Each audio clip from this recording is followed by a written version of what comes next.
Olá, meu povo, olá, minha gente dos quintos anos do curso de Direito, quinto NA, quinto VA, com muita gratificação, com muita honra.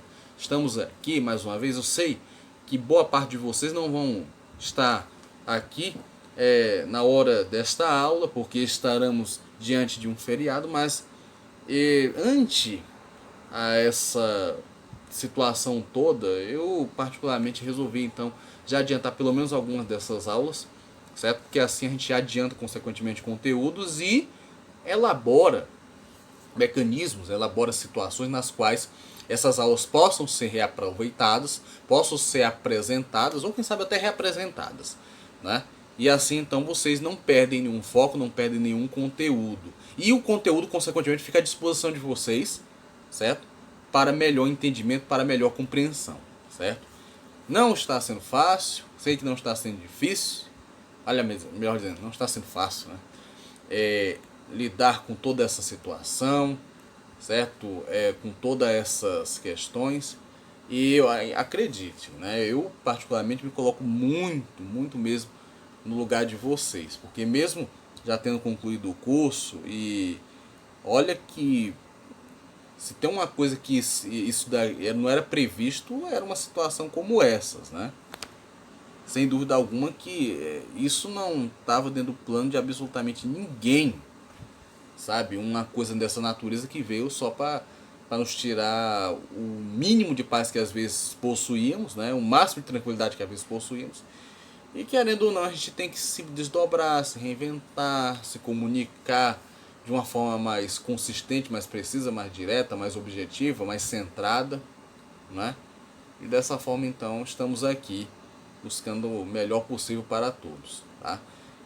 Mais uma vez sejam muito bem-vindos, turmas que eu estimo bastante, certo? Turmas que eu torço muito pro sucesso de todos, certo? E assim então vamos caminhando, assim então vamos trabalhando no intuito de fazer com que vocês concluam o curso com o máximo de qualidade possível, apesar de todos esses nossos entraves, né?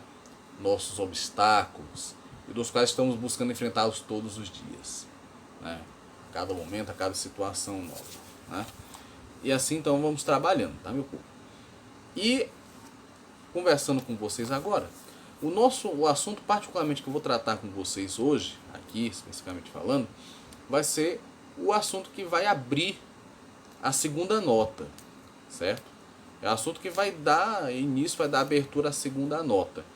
É um assunto que eu gosto muito mesmo, desde a primeira vez que me foi apresentado no curso pelo então professor Davi Wilson, né? Eu particularmente me fascinei mesmo, gosto bastante de controle de constitucionalidade, que é o assunto que vai abrir a NPC 2 dos colegas, tá bom? E assim nós vamos buscar estudá-lo da melhor maneira possível. E aqui eu já posso adiantar uma coisa: ainda não é da nossa alçada, ainda não é do nosso objetivo, ainda não é de nossa zona, digamos assim, de domínio de conteúdos. Mas eu já posso adiantar uma coisa para vocês: conforme está no plano, na terceira e na quarta nota, não é que nós não vamos estudar teoria, vamos ter teoria sim, mas além da teoria, e bem além da teoria, nós vamos também enveredar pelo lado prático, porque nós vamos começar a estudar as ações constitucionais, os recursos constitucionais, certo? E é um momento muito interessante que, inclusive, pela primeira vez, eu vou ter como condições de usar esse livro aqui, que eu trouxe inclusive de viagem, né? Apresentei na primeira aula para vocês, que é justamente um livro de prática constitucional. Vai ser o nosso livrinho base, inclusive, tá? Para que assim vocês tenham condições de estudar de forma mais tranquila, de forma mais calma, ver o que pode ser abordado, o que não pode ser abordado, né? O que pode ser assim suscitado, o que não pode ser suscitado, como escrever. Vai ser um momento de prática constitucional, certo? Não fui professor de vocês de estágio, mas vamos ter um pouco dessa prática aqui, tão presente, tão necessária dentro do nosso curso, dentro da nossa disciplina, dentro da nossa matéria em si, certo? E assim então nós vamos trabalhando, tá? Assim então nós vamos assim nos desenvolvendo. Bom, e assim então é que nós vamos ter essa disciplina que vai, como eu disse a vocês, abrir este nosso conteúdo de NPC 2, certo? E o que abordar, o que trazer, né, do controle de constitucionalidade aqui presente? Primeiro que a ideia, né, a proposição assim salutar, assim primordial do controle de constitucionalidade vai ser justamente, primeiro, respeitar a hierarquia das normas, sendo a Constituição o parâmetro máximo para a concordância daquilo que é constitucional e do que não é, certo? E ao mesmo tempo vislumbrar a devida adequação, adequação das normas infraconstitucionais com o texto constitucional propriamente dito, certo? E assim nós então vamos ter análise do ponto de vista constitucional. Análises estas que vai dizer, vai ser sobre o viés da forma, que é a respeitabilidade ao rito, né, estabelecido na Constituição, para que assim a norma seja definida como uma norma constitucional. E, por outro lado, vamos ter as constitucionalidades, ou quem sabe, as inconstitucionalidades do ponto de vista material, certo? Que está mais direcionada ao conteúdo das leis, das normas e dos princípios assim apresentados. Bem, nesse sentido, então o que acontece? Através dessas questões, através dessas nuances, você vai poder, consequentemente, fazer uma análise constitucional mais apurável, mais destacável, né? Porque a constitucionalidade ela pode vir sob esse viés, seja o material, seja o viés do ponto de vista formal, quanto à forma de se elaborar as leis, quanto a determinadas respeitabilidades a regras, a princípios, e por que não dizer hierarquias, né? Em termos de poderes, a divisões dos poderes, conforme dispõe lá o artigo 2º da Constituição Federal, a independência e a harmonia, ainda que isso atualmente, como vocês veem, seja algo quase que impossível, né? E a gente tem uma conjuntura de falhas, de erros aí, que acabaram agregando esse problema, que nós temos hoje praticamente do ponto de vista constitucional, por assim dizer. E assim então, a ideia, né, presente, não só da respeitabilidade, mas as normas em si sendo hierarquicamente assim apresentadas. Com licença. Bem, e nesse sentido então é que as constitucionalidades ou inconstitucionalidades serão apresentáveis, serão destacáveis, certo? E o controle de constitucionalidade assim vai ser acionado quando tiver de ser acionado, tá bom? Então, a ideia e o propósito do controle de constitucionalidade é justamente avaliar e balizar a constitucionalidade de leis, normas, decretos, regramentos, verificar sua adequação ao que dispõe, ao que diz a Constituição Federal, certo? E isso vai ter um encaminhamento, né? Vai ter um processo, vai ter um procedimento, seja o procedimento legislativo, propriamente dito, seja o procedimento que vai ser visualizado, que vai ser assim estabelecido nas formas de controle de constitucionalidade, dos mecanismos de controle de constitucionalidade, conforme nós veremos durante o decorrer dessa disciplina, dessa matéria, tá bom? Bom, e assim sendo, num primeiro momento, viu-se essa questão do conceito, certo? E, conforme disse a vocês, mais uma vez reiterando, o controle de constitucionalidade, ele tem por finalidade principal a busca, né, pela adequação da Constituição no que tange às leis infraconstitucionais. As leis, consequentemente, têm que se destacar valorizando e respeitando o texto maior da Constituição Federal. É assim que nós temos, é assim que se apresenta, né? E, bem, neste sentido, neste passo, agora cabe nós adentrarmos um pouquinho nas formas, consequentemente, na espécie de controle, né, de constitucionalidade, que são bem interessantes, diga-se de passagem, né? São bem instigantes, por assim dizer, certo? Nesse ponto, nós vamos ter fundamentalmente dois tipos de controle, certo? Primeiro é o controle de ordem política, ou também considerado controle a priori, certo? A priori. Por que a priori? Começar por essa palavrinha. Porque é um controle que pode ser realizado antes, mas bem antes, da edição, publicização, promulgação de leis. Então a ideia é que ao longo do trabalho legislativo você tenha condições de analisar um projeto de lei, de analisar alguma proposição, certo? Para que assim não se torne, né, o processo em si constitucional algo extremamente aleijado, né, sem fundamento algum, com pessoas que querem fazer controle a qualquer momento. Não é assim que funciona. Para isso nós vamos ter, seja o judiciário agora, aliás, o poder público agora, no que tange a Câmara, Congresso, no que tange, por exemplo, a Câmara dos Vereadores, que pode assim também fazê-lo. Então o que vai ser visto aqui é o interesse do ponto de vista sociológico, né? O interesse do ponto de vista da aplicabilidade da lei aos casos concretos, certo? As situações das mais diversas que aparecem no dia, certo? No dia a dia da labuta jurídica, tá? Então é sobre todo esse gama de situações que nós temos essa proposição, tá bom? Então o controle político ele vai ser esse, certo?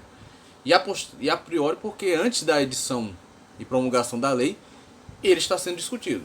Então é antecipada essa avaliação, ocorre de fato quando nós temos um momento bem antes, né, de outras circunstâncias, de outras situações que assim são devidamente apresentáveis e ao longo do transcorrer da disciplina serão também apresentáveis, tá bom? Então, no caso do controle político, vou ter atuação política no sentido de evitar, consequentemente, que normas que atentem à Constituição acabem sendo usadas, né? Ou até mesmo utilizadas diariamente sem maiores percalços, tá bom? Além do controle político considerado a priori, eu vou ter o controle a posteriori também, conforme você já sabe. E neste caso, quem vai exercer esse controle a posteriori é de fato, né, o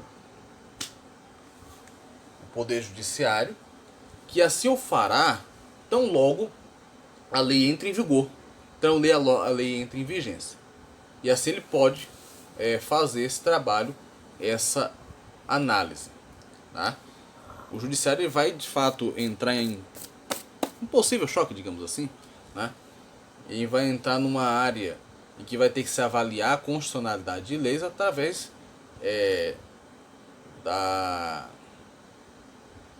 daquela gama de situações, né, nas quais você tem constitucional, não é constitucional, vale, não vale.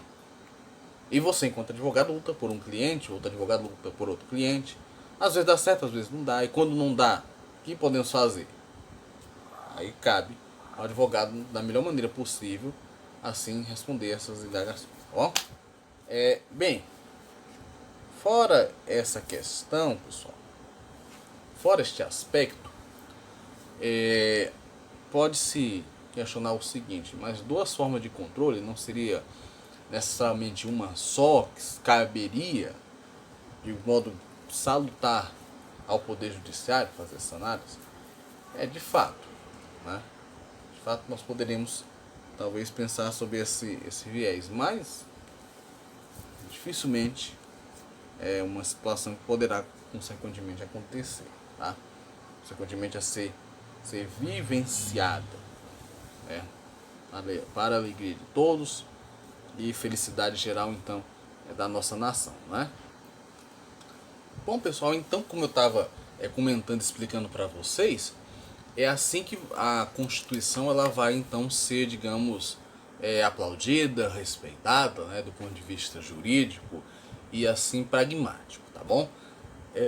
É sobre uma, desculpe, é sobre uma noção, é sobre uma ordem, sobre uma vigência de normas e direitos constitucionais assim apregoados, e de modo que cabe consequentemente a nós a avaliação daquilo que consequentemente é constitucional, não é? E inconstitucional também, por que não dizer, não é? É um trabalho consequentemente nosso.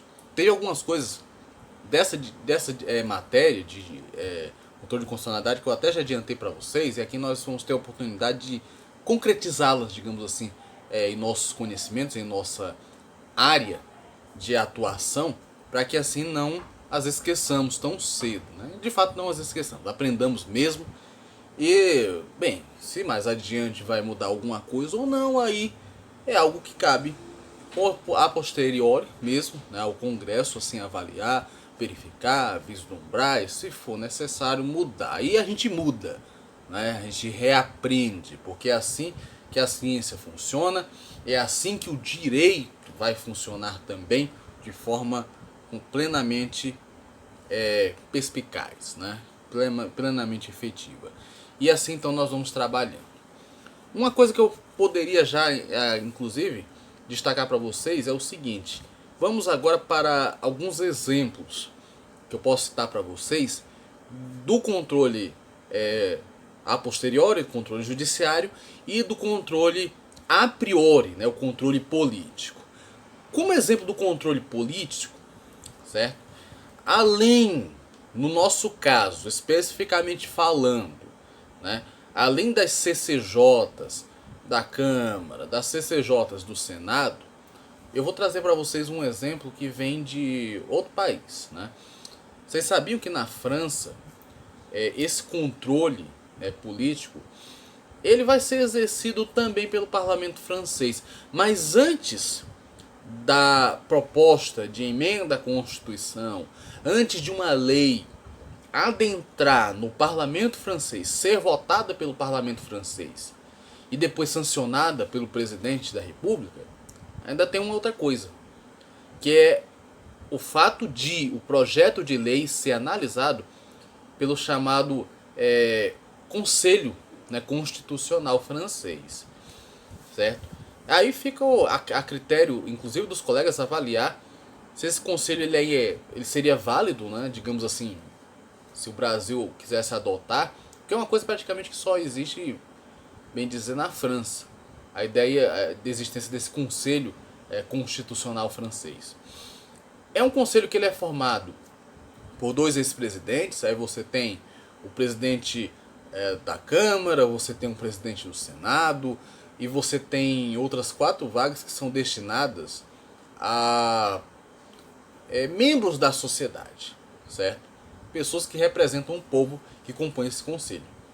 E qual é a função desse conselho? É justamente avaliar a constitucionalidade ou inconstitucionalidade de projetos de lei, de projetos de emendas à Constituição, certo? Alguém talvez pense o seguinte: professor, tudo bem, esse conselho vai fazer uma avaliação. Isso é uma indagação que eu vou fazer agora, bem interessante. Eles vão fazer a avaliação do projeto, da emenda, e a decisão que eles tomarem vai vincular aquela decisão que o Congresso tomar? Não. Porque esse conselho, em que pese ele ter esse condão de avaliar a constitucionalidade ou inconstitucionalidade de leis, uma coisa não lhe retira a essência, que é o fato dele ser um conselho consultivo. O que isso quer dizer?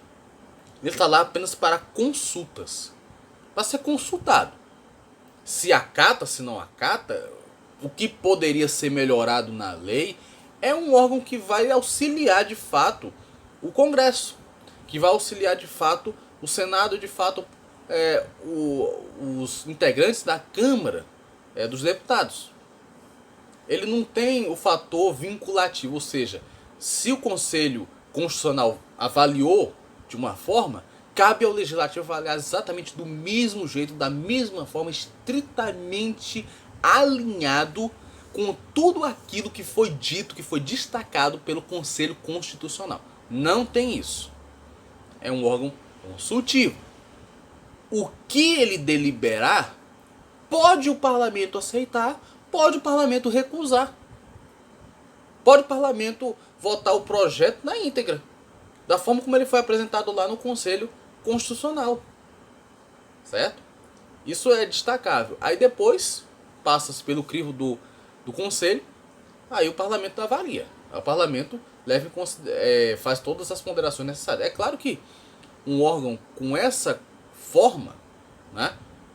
Você tem representantes do povo, você tem ex-presidentes, você tem os presidentes da Câmara, do Senado, participando, dialogando, debatendo, discutindo se é uma lei válida, se não é, se atende aos requisitos constitucionais franceses ou não. Claro que isso, com certeza, vai ter um peso. Vai ter, sem dúvida alguma, um sentido no momento em que for de fato debater e discutir esse projeto, seja na Câmara, seja no Senado. E muito daquilo que foi debatido pelos conselheiros tende a ser levado, sim, em consideração, né? Tende a ser ponderável, certo? Mas a natureza consultiva ela é, de fato e de direito, permanente. Ela é consistente, ela é válida, certo? Porque assim então você tem como balizar a constitucionalidade ou inconstitucionalidade de leis. A nível de Brasil, nós não temos um conselho com esse status, com essa finalidade.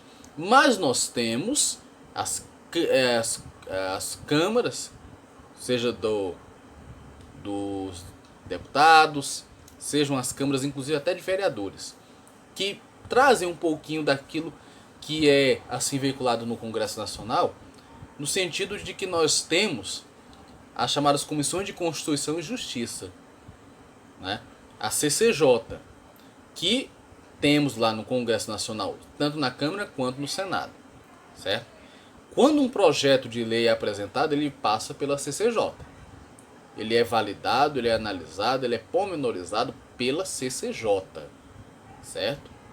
E assim, uma vez ali transcorrido pela CCJ, a ideia é que ele já seja encaminhado para votação em plenário, né? A ideia é esta, a menos que nós tenhamos algumas situações, e de fato já tivemos situações nas quais você tem a CCJ, o projeto passa pela CCJ, mas esse que o parlamentar vê a necessidade de uma rediscussão daquilo.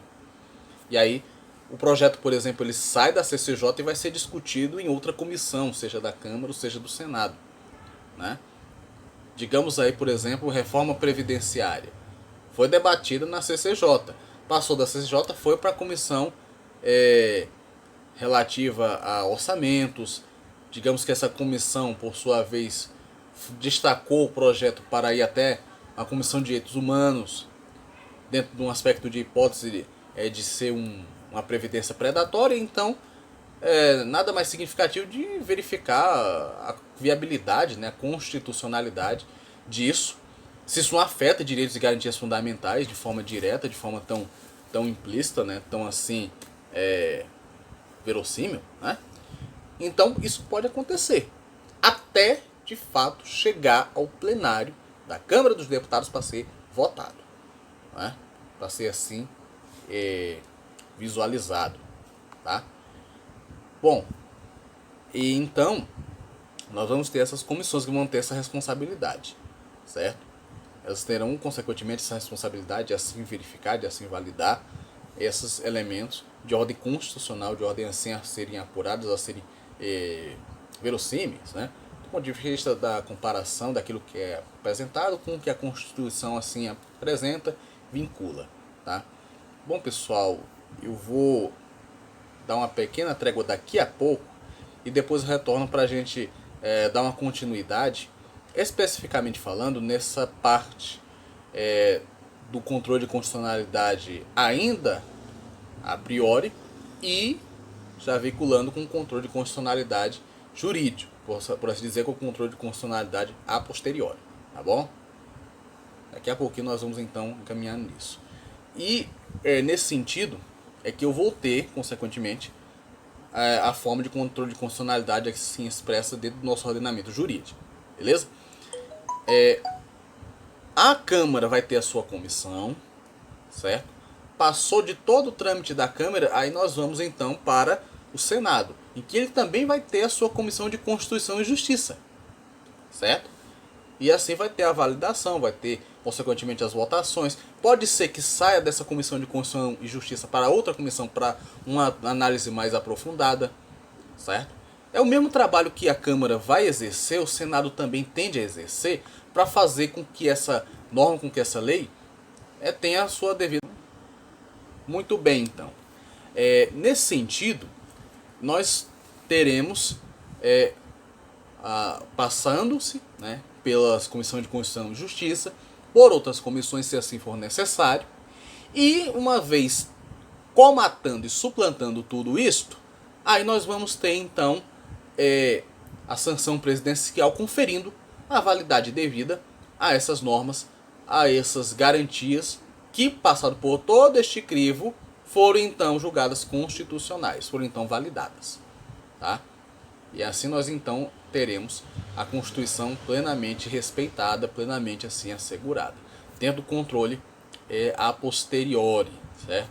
Dentro desse controle, aliás, posteriori não, perdão, controle a priori, controle político, que é o controle que eu destaco, vai ser necessário, vai ser relevante para assim nós entendermos todo o processo legislativo até lá e entendemos o que foi dado de validade constitucional àquela medida, tá bom? Bem, com isso, minha gente, eu dou uma encerrada nesse assunto, certo? Na próxima aula, no nosso próximo encontro, vamos então estudar o controle a posteriori, que é o controle jurídico, que é um controle que nos incita mais, e assim então teremos uma nova abordagem. Um grande abraço a todos, um excelente fim de semana, um excelente feriado.